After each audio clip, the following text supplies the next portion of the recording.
The default mode network is probably one of the most important things in your brain that most people don't understand.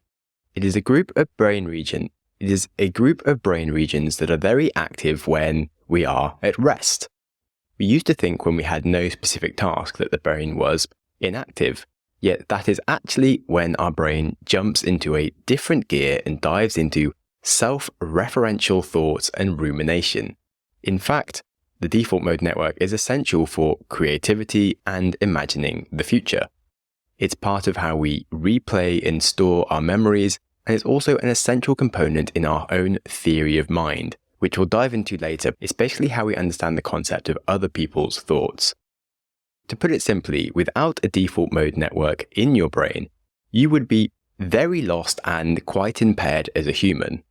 Yet, if you have an overactive default mode network, that can also be related to many problems, such as depression, anxiety, and ADHD, which we'll go into in this episode, but also things like schizophrenia and autism, and of course, the most pervasive human problem of all, our ego. Understanding how the default mode network works is an essential step in understanding any intervention you might want to try to build a more positive step away from things you're trying to avoid, like depression, anxiety, or ADHD and distraction. So, hello and welcome to the Growth Mindset Podcast with me, Sam Webster Harris. I hope you have your thinking caps on because today is going to be actually really interesting, even though it sounds like I'm talking about regions of the brain, which I am, but very exciting regions of the brain. And I'm sure by the end of this, you're going to be running to people on the street and being like, oh my God, have you heard of your default mode network? I've been trying to contain myself. Anyway. The first person to look into the whole topic of a default mode network was an underappreciated scientific genius, the German Hans Berger. He was born in 1873. One day when he was 19, his sister was overwhelmed by a feeling that young Hans was in grave danger. She made her father contact the training base where the young old Hans was. Incredibly, although not great for Hans, he had just been thrown from his horse in a terrible accident and was genuinely fighting for his life. Now, Hans's dad probably never questioned his telepathic daughter again, and afterwards, Hans himself became quite obsessed with the power of the mind, and he set out to map it. A mere 30 years of obsessive tinkering later, in 1920, Hans invented and built the first electroencephalogram, or EEG for short, by sticking a series of electrodes across someone's head, and with some clever engineering to interpret all of the data, he could measure the electrical activity of the brain. You may recognize the EEG device as the classic tool of evil scientific maniacs from dystopian futures, but it's actually overall a very good thing. In fact, it wasn't all that long ago in human history that the only way to study the brain had been to cut little parts of brain out of living people and see what would happen. I don't know about you, but personally I prefer to have electrodes all over my head. But you know, perhaps I'm picky or something. Like many of the most monumental scientific breakthroughs in history, the scientists of the time were completely unimpressed and thought Hans was just a bit of an idiot. Hans was, let's say, saddened by the reception, but he was convinced that he was onto something. Hans decided to try and map the neurophysiology behind psychic phenomenon, which probably didn't help his credibility, but he did manage to create a lot of data surrounding brain activity relating to different mental states. He also proved that the EEG could be impressively accurate for diagnosing mental and neurological conditions. It was during his research that he realized the brain seemed to have a lot of idling activity, where he posited that it was probably doing something despite the patient seeming to be at rest. Sadly, however, with little recognition from the science community and with his country becoming Nazified and making scientific research increasingly difficult, he retired in 1939 and then committed suicide in 1941 without really seeing any of his work adopted. However, his efforts had shown that the brain had an almost constant rate of activity, even at rest. So, to make an analogy, if you use your muscles for movement, it's using a lot of energy, yet when you're at rest, Your bicep, for example, isn't doing very much at all and isn't using much energy. But let's say I gave you an incredibly hard math problem to solve whilst you're also trying to balance on a surfboard. Your brain is going to be at its 100% max output and energy use. Yet, if you were to sit and do nothing, your brain would be operating at about 96% of its output and energy usage, which is astoundingly similar. And despite this discovery, it wasn't until the 21st century that Marcus Reichley and some other scientists proved the existence of the default mode network that was able to account for a lot of this unexplained activity. They used much more detailed fMRI scans to identify all the specific brain regions that are lighting up when someone is not engaged in a task and when the default mode network has taken over. It did take a hot while to work out all of the different things that are going on in the default mode network, and we're honestly still finding out in some areas. But I will go over the main agreed activities of a default mode network, which will make it obvious to understand how it affects things like depression or ADHD. So, default mode network, as I've mentioned, involves several different brain regions, and they become active when we are more at rest. What it does during this time is primarily related to 6 different internal mental activities, rather than interactions with things like the external world. So the first main thing is self-referential thought. This is when individuals are thinking about themselves, such as reflecting on personal qualities or analyzing one's own behavior. It generally supports a wide range of self-related cognition, from assessing one's past actions to planning future ones. And it's really integral to maintaining your own narrative identity. Hence, it is very tied to the ego. Next is theory of mind. And this is where we are able to understand other people's point of view and mental states. Tests show, for example, that a young toddler could watch me hide a ball inside a box, and they would think that someone else that didn't see me do it would know where that ball is. They're unable to grasp that someone else has different knowledge. Yet, as we age, we're able to start perceiving what others may have understood and think from their point of view. And the default mode network plays a key role here in things like social cognition, which is essential for empathizing with others and predicting their behaviors. And this is, of course, key for social interaction and survival in a social world. Thirdly, the default mode network is involved in recalling personal memories, otherwise known as our autobiographical memory. And this is the ability to think about past experiences in a detailed, often vivid way, and includes integrating these memories into someone's own life narrative, which helps to reinforce a sense of continuity and identity over time. Again, very important part of our self-image and our ego. The fourth part of the default mode network is in imagining the future. It becomes very active when people engage in envisioning future scenarios, whether that's planning ahead or daydreaming about possible events. It really helps simulate our potential outcomes and makes decisions based on the simulations that we're playing. Quite linked to this is the next task of the default mode network, which is daydreaming and mind-wandering. When our thoughts drift away from a primary task, it's very much the default mode network powering that. And you'll probably know in yourself that when you are under stress, you can have more difficulty concentrating because the default mode network is really trying to go back to thinking about possible futures because it feels it maybe needs to rethink them or focus on them, but often that can get in the way. And certainly for individuals with ADHD, that can prevent them having control of their focus. Of course, mind-wandering can often be seen as unproductive, but it's also very brilliant for creativity, future planning, and reassessing one's life goals. And that brings us on to the last thing, which is creativity. Imagination, of course, goes hand in hand with creativity. Recent studies suggest that the default mode network is involved in creative thinking, particularly because it helps you generate new ideas. Its activity during periods of mind-wandering appear to be crucial for creative problem-solving and brainstorming.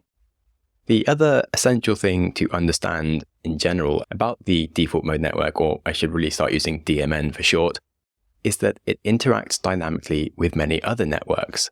Perhaps most importantly, the task-positive network, which is active during your goal-oriented tasks. There's a balance of suppression between the DMN and the TPN, the task positive network, and that's crucial for effective cognitive functioning. As I mentioned, excessive activity in the DMN can often mean it fails to deactivate properly during your tasks, and that's linked to many mental health disorders, which includes depression, anxiety, and even Alzheimer's. So let's now dive into some of the different problems it can cause us, and start with the first big issue of the day, which is depression. The DMN seems to have extra connectivity and activity in depression. This makes sense because it's very associated with self-referential thoughts and rumination. Repetitive and negative thinking about one's problems is a common symptom of depression. This is compounded by the fact that the DMN doesn't deactivate properly as it should during tasks requiring your attention to the rest of the world. Hence, people can become shut off as this poor modulation between networks leads them to have difficulty concentrating and focusing. Instead, they are focusing on negative thoughts, even during their activities. The connectivity of the DMN has been shown to be quite closely related to the severity of a depression, and also correlates with changes of activity following a positive treatment, whether that's with antidepressants, psychotherapy, controlled psilocybin therapy, or other lifestyle changes that have led to them overcoming their depression. But let's just quickly look at antidepressants. There are 4 main types, which we're not going to have time to dig into, but if you do want a deep dive on that, do leave me a comment. But largely, all antidepressants have an active role in the brain's neurotransmitters, and usually they work to help increase the levels of serotonin. The main effect of this on the default mode network is to help modulate it and reduce the negative self-referential thoughts and rumination, whilst also improving your emotional control and responses more effectively. The other big benefit from enhancing the general just regulation of the DMN is that patients will usually have better attention control and less intrusive negative thoughts when they don't need them. In fact, some antidepressants have even been shown to help increase neuroplasticity and help the brain create new connections and activity patterns of the DMN, which just helps them start following new thought patterns that can be more positive. So there is generally some benefits, but of course, talk to a doctor, as I am obviously not here to be recommending any drugs. I'm just fascinated with how things work. Now, let's move on to discussing the second wave of mental health crisis in the world, which is anxiety. Just like with depression, anxiety involves increased activity in our default mode network, the DMN. That correlates with excessive worrying and anticipatory anxiety, where an individual might persistently worry about future events, often envisioning worst-case scenarios. Now, if you haven't listened to it, I did an episode called How to Stop Catastrophizing a few months ago, which was the most shared episode I have ever released, so it must be worth listening to. Anyway, back to the current episode. Interestingly, in anxiety, the DMN shows altered connectivity patterns with other important brain networks, specifically the salience network, which detects significant stimuli in your environment and works out what to do about them, and also the rather business-sounding executive control network, which I can sadly inform you is not a bunch of internal personalities all wearing suits that direct you what to do and having too many meetings about it. No, the executive control network merely just helps regulate your attention. And you need to know this because the dysfunction of your regulation between all of these networks can amplify your anxiety when you fail to regulate between internal self-focuses and your external attention needs. And again, I thought it was interesting to look at how anti-anxiety medication works. There's 2 main types, SSRIs and benzodiazepines such as Valium and Xanax.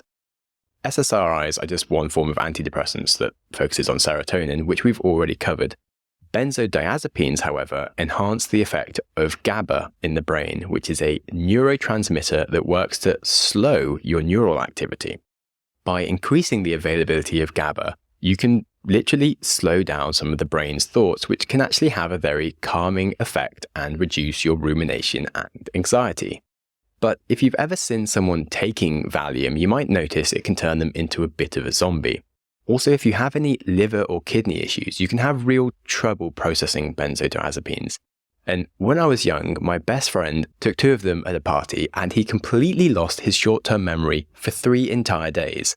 You can trust me on this, it did not help his anxiety at all. In fact, he called me every half hour to ask me what the hell was going on because he had no idea where he was or why he was there. And I basically took him home, and every hour he'd be quite baffled as to how he got there, and he'd have 8 showers a day. That's a true story. Luckily, he recovered and his memory started functioning again. But the lesson here, kids, is to not take drugs. Now we can move on to the third major wave of problems in our generation, and that is, of course, ADHD. There is plenty of evidence suggesting that the DMN behaves differently in those with ADHD. Typically, the DMN should deactivate when you engage in tasks that require attention and executive function. But in ADHD, it doesn't deactivate properly and remains active. This means you have increased mind wandering and frequent off-task thoughts and just reduced engagement in your tasks and low focus. Finally, with lower executive function, things like planning, decision-making, and inhibition of inappropriate behaviors don't quite happen as they should. ADHD medication that is out there is based on stimulants, which often surprises people, but it increases a lot of dopamine and norepinephrine to enhance the activity of the task-positive network, which is needed for your focusing of attention on tasks. And by doing this, it helps the deactivation of the DMN during your tasks and helps the 2 networks regulate themselves in a more suitable manner. Honestly, for myself, as someone who has got ADHD, I have found that taking ADHD medication did make me experience my days in a very different way. It genuinely felt like I had 4 times the amount of time to do anything. My attention wasn't in 5 different places at once. And if I got distracted, like maybe 1 minute would have passed as opposed to a few hours suddenly disappearing and me not really understanding why. However, I also don't like taking drugs all that much, so I generally only take it once a week and instead just try to limit my job to things that are actually really interesting and I can get excited about, like how the default mode network works, which I have to say is way more interesting than you may have thought beforehand. Regardless, these drugs are very powerful and they're also kind of bad for you if you don't have ADHD, so do talk to a professional before coming to any kind of wild conclusions that might well not be correct. At this point, there are lots of other areas we could dive into that relate to the default mode network, like schizophrenia, Alzheimer's, and autism spectrum disorder. They are all a bit more nuanced in different extreme ways that they have a problem with the DMN and have less of a cohesive relationship. So I thought we could save them for another time. I did want to look at alternative therapies that have been shown to have a pronounced positive effect on the regulation of DMN, specifically meditation and psilocybin, which were both things we mentioned a lot in a recent episode with Gabrielle Carolambides, who runs America's first legal controlled psilocybin experience. So let's start with looking at meditation and mindfulness. During meditation, the goal for individuals is to focus their attention and specifically reduce mind wandering by trying to bring themselves back to the center and quieten their brain and quieten their mind. Over time, this reduces the activity of their DMN and reduces their self-referential thoughts.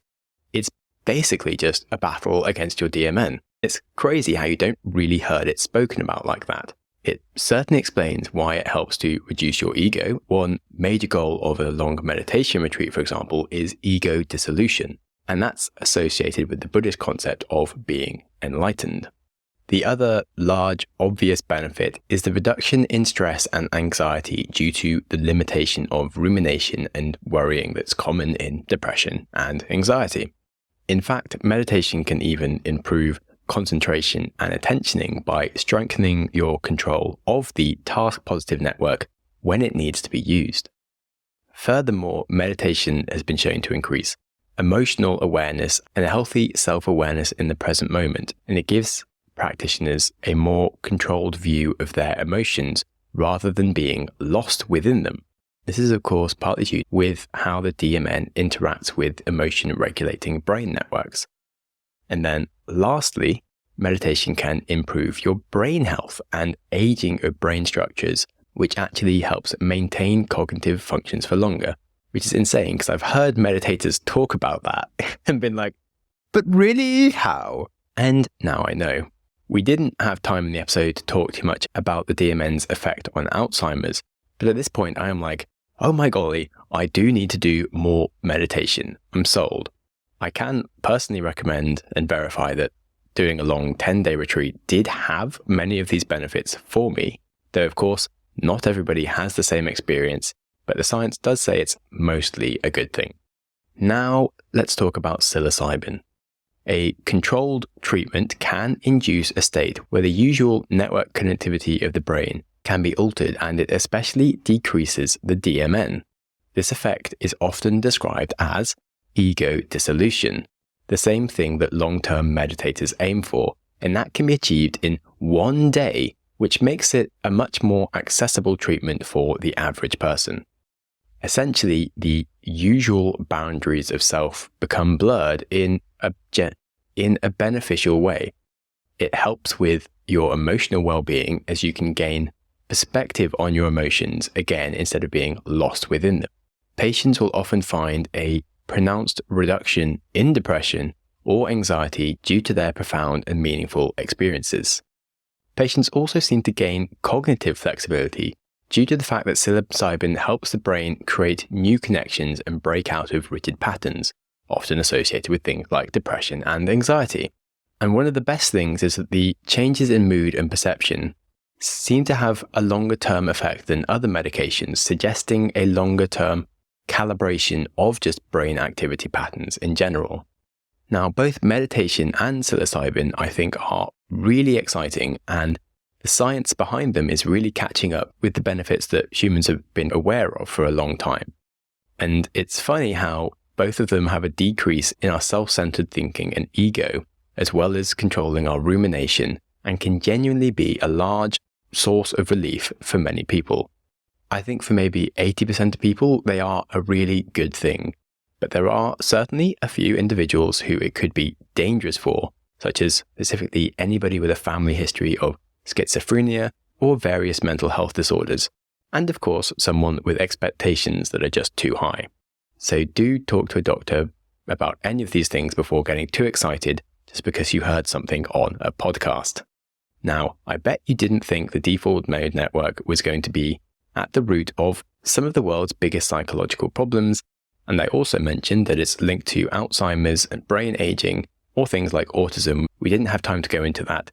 Regardless, if you found the episode interesting, or you know anybody that likes stories about crazy German scientists, well, now it's your time to shine and do me a solid and share this episode with a friend. And especially if you do know anyone with depression, anxiety, or ADHD who just wants to understand it better. And if you like this format of an episode that was more of a deep dive into just a term in psychology, let me know and I'll do more of them, because psychology is amazingly fascinating and these scientists do really do interesting stuff. Finally, remember that life is too short to have a dysregulated default mode network going on, so do some more meditation to put your mind at ease. And I would recommend my episode, as I mentioned, on how to stop catastrophizing, because people did genuinely seem to find a lot of use in that. All right, stay safe, don't take drugs out of controlled settings, be kind to yourself, and be kind to someone else too.